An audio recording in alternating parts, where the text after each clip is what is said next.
சிவா திருச்சிற்றம்பலம். தென்னாடுடைய சிவனே போற்றி, எந்நாட்டவர்க்கும் இறைவா போற்றி. நமச்சிவாய வாழ்க, நாதன் தாழ் வாழ்க, இமைப்பொழுதும் என் நெஞ்சில் நீங்காதான் தாழ் வாழ்க. ஈர்த்து என்னை ஆட்கொண்ட எந்தை பெருமான் நம் பெருமான் சிவபெருமான் திருவடிகளை மனம் மொழி மெய்களாலே வணங்கி எம் பெருமக்கள் நாயன்மார்களுடைய திருவடி தாமரைகளை இதய கமலத்தில் வைத்து போற்றிக் கொண்டு எனது அருட்குருநாதர் தெய்வ தமிழிசை செல்வர் திருமுறை பன்னிசை மாமணி வே சுந்தரமூர்த்தி தேசிகரையாவுடைய திருவடிகளை நீல நினைந்து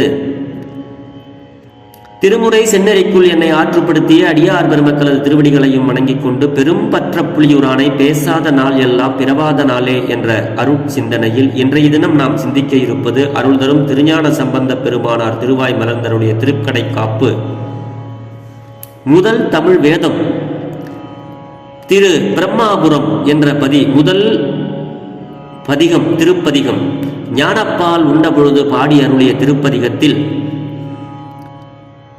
கடைசி பாடலை சிந்திப்பதற்கு சிவபெருமான் இன்று நமக்கு திருவருள் அருளியிருக்கிறார். அந்த தோருடைய ஈசன். இது பண் நட்டப்பாடை. முதல் ஞான சம்பந்த பெருமான் முதலில் ஞானப்பால் உண்ட பொழுது பாடி அருளிய திருப்பதிகத்தில் 11வது பாடல். இதனுடைய ராகம் கம்பீர நாட்டை, தாளம், ரூபகம். தெரிந்த அளவில் இந்த பாடல்ல சுவாமி நமக்கு என்ன அருளை அருளுகிறார் என்று சிந்திப்போமாக. திருச்சிற்றம்பலம்.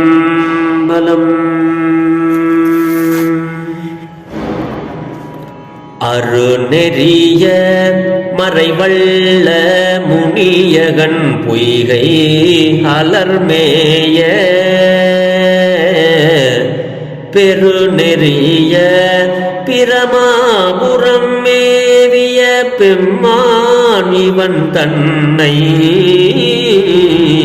ஒரு நெறிய மணவை துணர் ஞான சம்பந்தன் உரை செய்த திருநெறிய தமிழ் வல்லவர் தொல்வினை தீர்தல் எளிதாமே. திருநெறிய தமிழ் வல்லவர் தொல்வினை தீர்தல் எளிதாமே. வினை தீர்தல் எளிதாமே.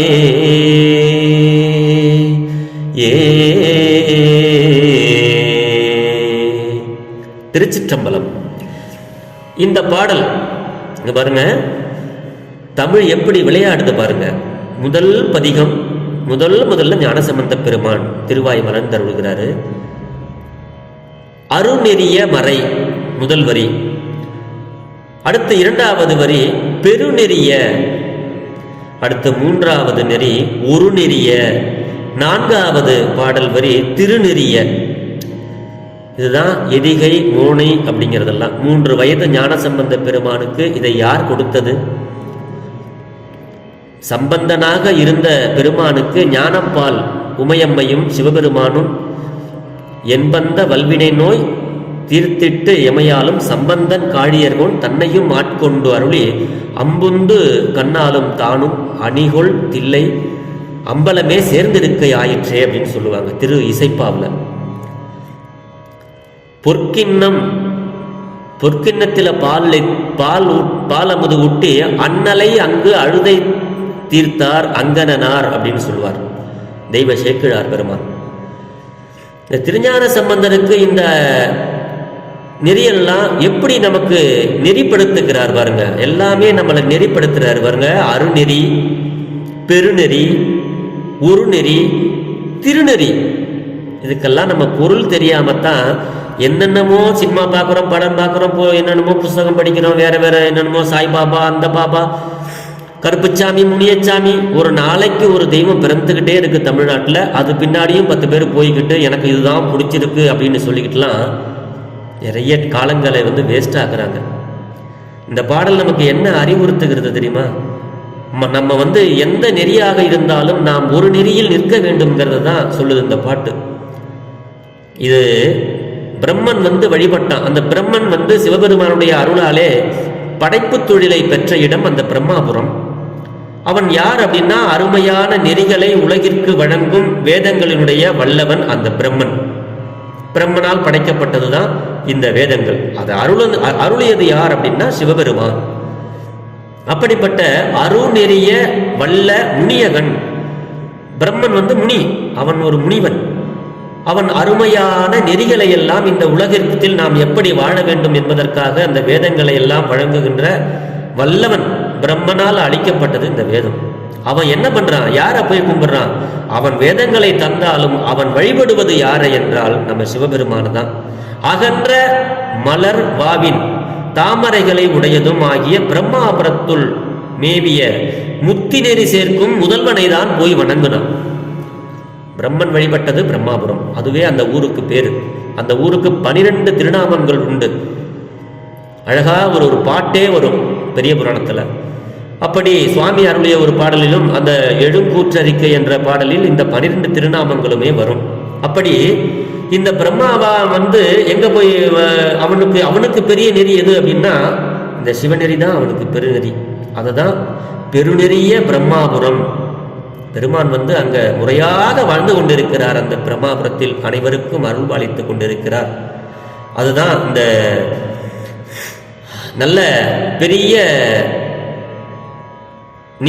நீர்த்தடாகை, ஏரின்னு சொல்லுவோம்.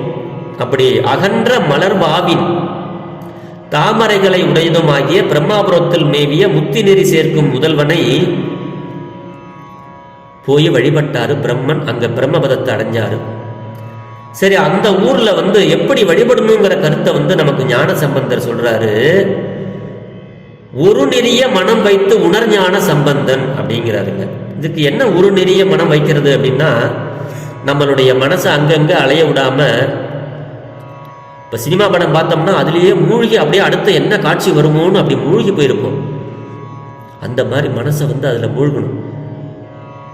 அதுதான் ஒரு நெறிய மனம் வைக்கிறது. அதோட ஒன்றி போறது. ஒரு புக்கு சில பேர் படிச்சுட்டு இருப்பாங்க, பக்கத்துல என்ன நடந்தாலும் தெரியாது. அது இந்த புக்கிலேயே தன்னை முழுசுமாக வச்சு கவனம். அப்படி படிக்கிறவர்கள் தான் வாழ்க்கையில் வெற்றி பெறுவார்கள். படிச்சு நல்ல தேர்வுல நல்லா எழுதுவாங்க. அப்படி அதுதான் ஒரு நெறிய மனம் வைக்கணும். நம்ம சிவபெருமான் மீது ஒரு நெறியாக நின்று நாம் மனதை செலுத்த வேண்டும் அந்த வழிபாட்டின் போது. அதான் ஒருமைப்பாடு உடைய மனத்தால் பிரியாதே பதிந்து உணரும் ஞான சம்பந்தன் போற்றி. ஞானசம்பந்தனாகிய நான் இந்த சிவபெருமானை போற்றி உரைத்து அருளிய திருநெறியாகிய அருநெறியை உடைய தமிழ். திருநெறியாகிய அருநெறி உடைய தமிழ். இந்த தமிழ் எது? திருநெறி, மங்களகரமான தமிழ். திருநெறியாகிய அருநெறிய தமிழ். இந்த திருப்பதிகத்தை ஓதுனீர்களேயானால் நான் சிவபெருமானை வணங்கி அழகான திருநெறியாகிய அருநெறிய இந்த தமிழ் பதிகத்தை நான் ஓதினேன். அதை நீங்களும் ஓதுனீர்கள் ஆனால் வல்லவர்களின் பழ வினைகள், வல்லவர்கள் நீங்கள் எல்லாம் வல்லன்மை படைத்தவர்களாக வாழ்வீர்கள். பழ வினைகளை தீர்த்தல் எளிதாகும். உங்களுக்கு முன்னாடி செஞ்ச வினைகள், போன பிறப்புல உள்ள வினைகள், நான் தான் வினையே செய்யறது இல்லையேன்னு சொல்லலாம். ஆனா நம்மளுடைய பிறப்பெடுத்ததனுடைய காரணமே வினை பயனாகத்தான் பிறப்பெடுக்கிறோம் என்று சைவ சித்தாந்த நூல் நமக்கு அறிவுறுத்துகிறது. அப்படி நாம் முன்பு செய்த அந்த வினையிலே ஒரு சிறு பங்கை எடுத்துக்கொண்டுதான் இங்கே நாம் இந்த மண்ணுலகில் பிறக்கிறோம். அந்த முன்னாடி செஞ்ச வினைகளும், நீங்கள் இதற்கு முன்னாடி கொடுமையானவர்களாக இருந்திருக்கலாம், பயங்கரமான ஒரு குற்றம் புரிந்திருக்கலாம். ஆனால் இதற்கு பிறகு திருந்தி நீங்கள் சிவபெருமானை வழிபட்டீர்களேயானால், ஞானசம்பந்தனாகிய நான் உரைத்த இந்த தமிழ் பாக்களின் நீங்கள் பாடினீர்களேயானால் உங்களுடைய தொல்வினை தீரும். வேற ஒன்றும் வேணாம் அப்படிங்கிறாரு. பழ வினைகள் தீர்தல் எளிதாகும். எளிமையான வழியை சொல்றப்பா. நீங்க ஒன்றும் பொருள் செலவு அதிகமா பண்ண வேணாம், காட்டுல போய் உட்காந்து தியானம் பண்ண வேணாம், ரொம்ப வருத்தப்பட வேணாம். எளிமையான வழியை சொல்றேன். உள்வினை தீர்வதற்குரிய மார்க்கங்கள் பல இருப்பினும், நிறைய வழிகள் இருந்தாலும் இந்த திருப்பதிகத்தை ஓதுதலே எளிமை வாய்ந்தது என்பது குறிப்பிடத்தக்கது. எத்தனையோ நீங்கள் என்னென்னமோ வழியெல்லாம் இருக்கு. நாங்க உட்கார்ந்த இடத்துலயே நாங்க பயங்கரமா ஆசனம் பண்ணுவோம், நாங்க இறைவனை எனக்குள்ளேயே நாங்க பார்ப்போம், அப்படின்லாம் நிறைய வழிகள்லாம் இருக்கு. யோகாசனம்பாங்க, யோகாம்பாங்க, என்னென்னமோ சொல்லுவாங்க. அதெல்லாம் நீங்க இருந்தாலும் இருக்கட்டும். ஆனா உங்களுக்கு எளிமையா நான் ஒரு வழி சொல்றேன்ப்பா. இந்த திருப்பதிகத்தை ஓதிதல் ரொம்ப எளிமை வாய்ந்ததுப்பா. உங்களுடைய முன்வினையை தீர்க்கிறது, வல்வினையை போக்குவது, பழைய வினையை போக்க இது ஒரு அற்புதமான எளிமையான வழிப்பா அப்படின்னு ஞானசம்பந்த பெருந்தகையார் நமக்கு அருளுகிறார். பாருங்க, அருநெறிய மறைவல்ல முனி, அருமையான நெறிகளை வகுக்கும் மறைகளின் வல்ல முனிவனாகிய பிரம்மன் அவன் என்ன பண்றான்? அலர்மேய அகன்ற பொய்கை பிரம்மாபுரம் மேவிய பெருநெறிய பெம்மான் இவன் தன்னை தாமரைகள் பொருந்திய அகன்ற பொய்கையை உடைய பிரம்மாபுரத்தில் விரும்பி இருந்து முத்தி நெறி சேர்க்கின்ற முதல்வனை ஒரு நெறிய மனம், ஒன்றுபட்ட மனம் வைத்து அவன் வணங்கினான். மனம் 5 வழியாக அறிந்தவற்றை வழியடைந்த காலத்து சென்று பற்றி தன்மயமாயிருப்பது ஒன்று. நம்மகிட்ட பஞ்சபூதங்கள் இருந்தாலும், நம்மளுடைய அது வெவ்வேறு திசைகளில் போனாலும் வந்தாலும், ஒரு வழியாக ஒரு நெறிய மனம், ஒன்றுபட்ட மனம் அப்படி வச்சு நம்ம அங்கனம் செல்லாது. பல வழி இருந்தாலும் அது பஞ்சபூதங்கள் நம்மளை வேற வழிக்கு சென்னாலும், ஆனால் நம்மளுடைய ஒருங்கிய மனத்தை நாம் வைக்க வேண்டும். விதந்தார்கள், மனத்தை ஈண்டு விதந்தார்கள். வைத்துன்னா பிரியாத, பதித்து திருநெறிய தமிழ் அப்படிங்கிறார். சிவ நெறியாகிய அருநெறியை உடைய தமிழ், இந்த தமிழுடைய தொன்மையானது, தொல்வினை, பழைய வினை, அதெல்லாம் சுவாமி இதெல்லாம் போக்குறதுக்கு உங்களுக்கு எளிமையான வழியை சொல்றாருங்க இந்த பதிகத்துல. நம்ம ஏற்கனவே செஞ்ச வினை, இப்ப செஞ்ச வினை, ஏற்கனவே செஞ்ச வினை, ஆகாமியம், சஞ்சிதம், இதுங்கெல்லாம் நம்மளை ஒன்றும் செய்யாம இருக்கணும்னா முன்னை அதை தீரினும் பிரார்த்த சேடம் நுகர்ந்து ஒழியாதாகவும் இங்கனம் கூறியது. யான் நுகர்கின்றேன் என்ற இன்னலும் இன்றி கழிக்கப்படுதலே. ஐயோ நான் என்னமோ பண்ணிட்டேன், அதனாலதான் இப்படி துன்பப்படுறேன், ஐயோ நான் போன ஜென்மத்தில் என்ன பாவம் பண்ணணும் தெரியல, இப்படி நான் துன்பப்படுறேன் நிறைய பேர் சொல்லுவாங்க. ஒன்றும் கிடையாது. அதெல்லாம் உங்களுக்கு தொலைணுமா? ஞானசம்பந்தருடைய திருமுறை பதிகத்தை எடுத்து படிங்க சாமி, அதுவே போதும். அதைத்தான் இந்த பாட்டில் சுவாமி சொல்றாரு. பெருசா நீங்க எதுவும் செய்ய வேணாம்ப்பா, இதுவே உங்களுடைய மனதை ஒருநிலைப்படுத்துங்கள், சிவபெருமான் மீது பற்று வையுங்கள், அதுதான் இங்க சொல்றாரு. இதனால் பழவினை நீக்கமே. இந்த திருப்பதிகத்தினுடைய பயன் என்ன அப்படின்னா, நம்மளுடைய பழைய வினைகள் எல்லாம் போகும் என்று உணர்த்தியவாறு குருவருள் வேதம் உலகினருக்கு வேண்டிய பொது அறங்களை பலவற்றை சொல்வது. அதனால இதை இங்கு அருநெறிய மறை என்கிறார். ஜனங்களுக்கு வாழ்கின்ற நல்ல வழியை சொல்கிறது வேதம். அதுதான் வேதம் சொன்ன வழிக்கே வழிபட நெஞ்சு உண்டு எமக்கு அப்படின்னு சொல்லுவாரு இடத்துல அபிராமி அந்தாதியில. அப்படி வேதங்கள் நம் நன்றாக வாழ்வதற்கு உண்டான அறங்களை, பொது அறங்களை பலவற்றை நமக்கு சொல்லுவது. அதனாலதான் அதுக்கு அருநெறிய மறை என்று.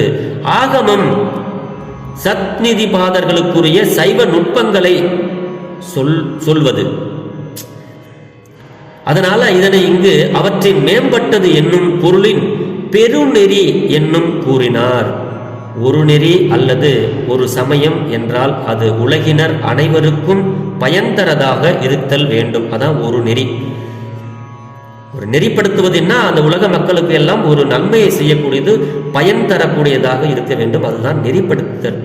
அது பற்றிய ஞானசம்பந்த பெருமான் உலகினருக்கு அருநெறிய பயனும் சத்நிதிபாதர்களுக்கு பெருநெறியாகிய பயனையும் உணர்த்துகிறார் இந்த பாடலில். ஆயினும் அறநெறியும் பெருநெறியும் ஒரு நெறியே என்பதையும் அதுவே திருநெறி என்பதையும் உணர்த்து அருளினார் ஞானசம்பந்தர்.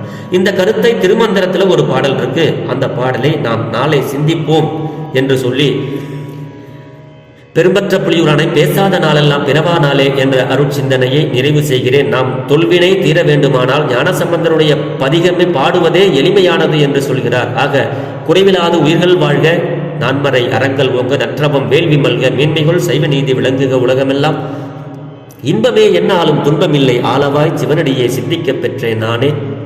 ஆழ்க தீயதெல்லாம் அரண்நாமமே சூழ்க, வையகமும் துயர் தீர்கவே வாழ்க சீர் அடியாரெல்லாம். சிவா. திருச்சிற்றம்பலம்.